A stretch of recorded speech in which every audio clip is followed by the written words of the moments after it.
Një thënie e bukur japoneze thotë: nëse jeni në trenin e gabuar,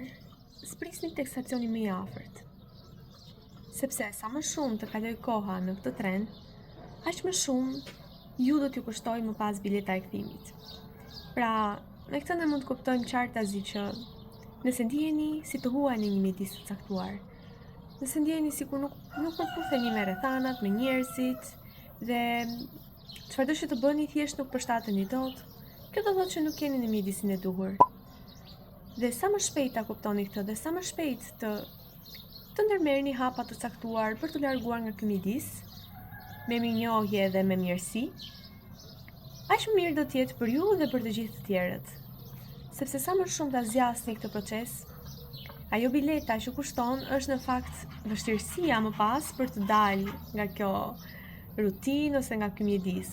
ose lidhje të caktuara të cilat mund të krijojmë me individ dhe mendojmë që mund t'i humbasim. Dhe aq më vështirë bëhet më pas, kështu që sa më shpejt të veprojmë kur e kuptojmë që nuk kemi në mjedisin e duhur, aq më mirë është për ne dhe për të gjithë të tjerët të përfshirë.